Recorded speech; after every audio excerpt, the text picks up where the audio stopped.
Italy is eager to hear from Karima El-Mahroug, the woman at the heart of Silvio Berlusconi's most sensational court case. Also known as Ruby, she's kept a low profile since 2010, but there was no escaping a third summons to a Milan court.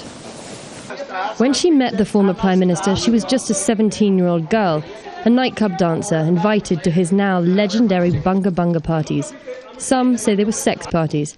Berlusconi insists they were just dinner parties with burlesque performances. Both deny having sex with each other, but Berlusconi admits he did give her money. He says it was so she could set up a beauty parlour and give up prostitution. The former Prime Minister is also accused of abusing his power, when in 2010 he told police to release Ruby from custody, falsely claiming she was the niece of then Egyptian President Hosni Mubarak.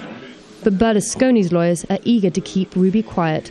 First, they asked the judge to suspend the case. When that was rejected, they said they didn't want her testimony after all. So the former exotic dancer left without saying a word.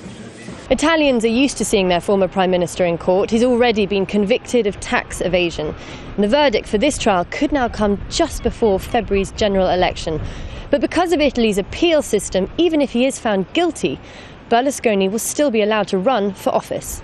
I think that what will come out from this trial is very similar to what we've heard before. I think that everything is true, that these parties have taken place. I don't think it's right that he runs again for the general election. With the trial, the judge will decide, but I think it would be better if he did not run. The three-time Prime Minister will run again. He's been on the campaign trail with his new fiancée. But his centre-right coalition is unlikely to win. They're trailing 10 percentage points behind the centre-left coalition. And with just 6 weeks to go before the vote, that's a lot of ground to make up. Charlie Angela, Al Jazeera, Rome.